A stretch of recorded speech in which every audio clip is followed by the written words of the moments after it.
शादी के बाद हर हस्बैंड वाइफ में झगड़े होते हैं और इसे प्यार की तकरार कहा जाता है। लेकिन यही प्यार की तकरार जब हद से ज़्यादा बढ़ जाती है तो लाइफ एक दूसरे के साथ जीनी मुश्किल हो जाती है।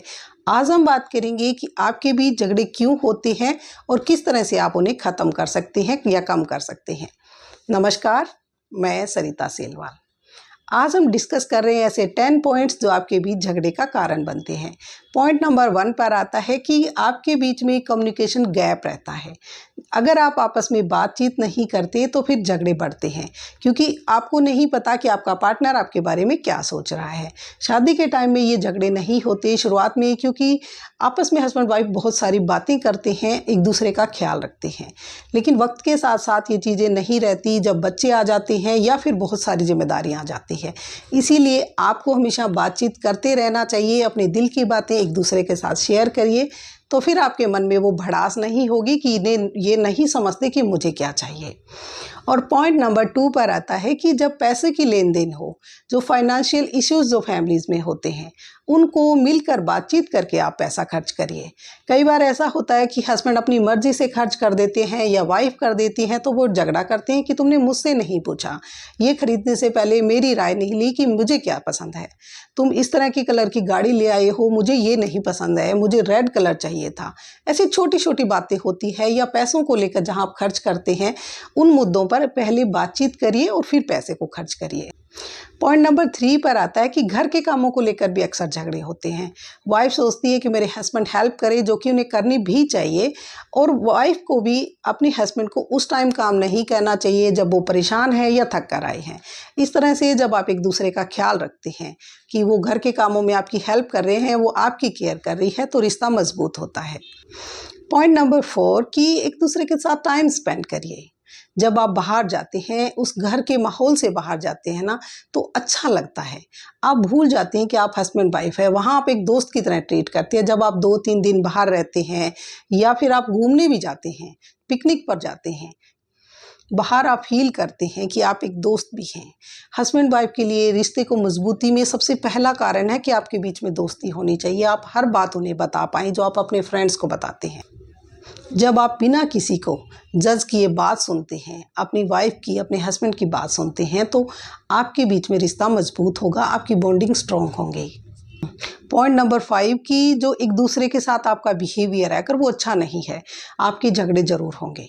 क्योंकि कई बार वाइफ जो है वो बेहद कड़वे शब्दों से अपने हस्बैंड के साथ बात करती है, या हस्बैंड अपनी वाइफ के साथ कड़वे शब्द बोलते हैं, तो उससे झगड़ा बढ़ता है। लेकिन आपको ये बात समझनी होती है कि अगर आपके हस्बैंड बहुत कड़वी जुबान में बात करते हैं, ताने देते हैं, तो आपको ये समझना होगा कि वो ऐसे क्यों है। वो ऐसा इसीलिए होता है कि उनके जो पेरेंट हैं वो आपस में लड़ते रहे हैं, उनके घर का माहौल ख़राब था, इसकी वजह से वो ऐसे बने हैं। जब आप उनको समझने लगते हैं कि वो ऐसा क्यों करते हैं, तो आप उन्हें इग्नोर कर पाएंगे, उन्हें समझ पाएंगे कि वो ऐसा इसलिए कर रहे हैं कि उनकी परवरिश ही ऐसे माहौल में हुई है, और आप उनको माफ़ करना सीख जाते हैं। पॉइंट नंबर 6 की शक मत करिए।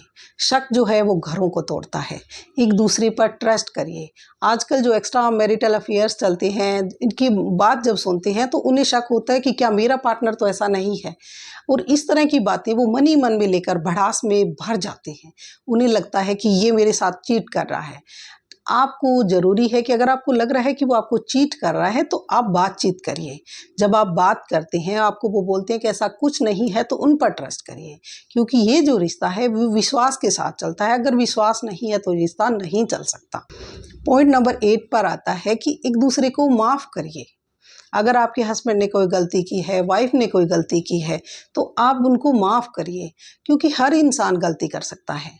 जब आप उसे एक इंसान के तौर पर देखते हैं, इसलिए नहीं कि वो मेरी वाइफ है, वो ऐसा नहीं कर सकती, वो उनसे भी कोई गलती हो सकती है, हस्बैंड से भी गलती हो सकती है।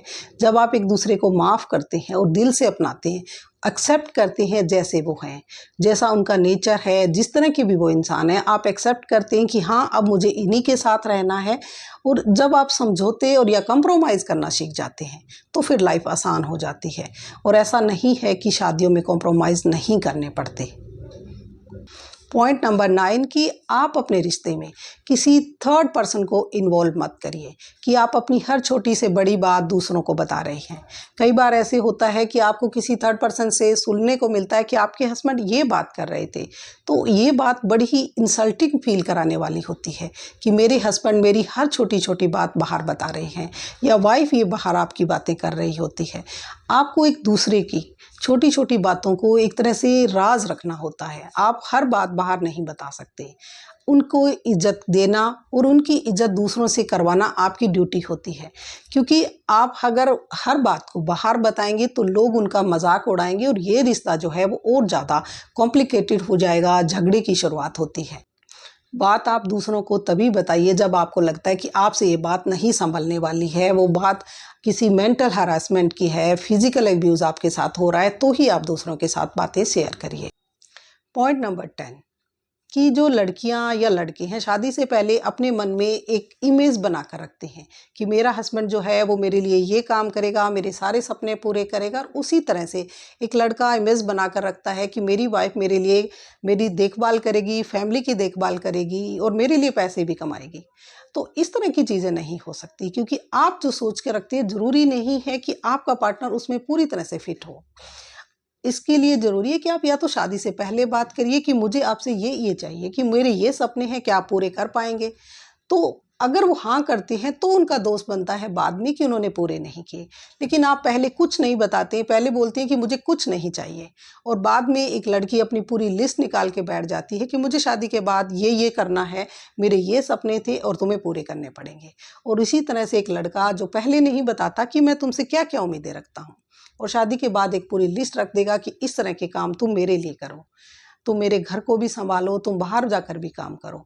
तो आपको पहले ये बातें कर लेनी चाहिए ताकि शादी के बाद ये एक मुद्दा आपके बीच में ना बने।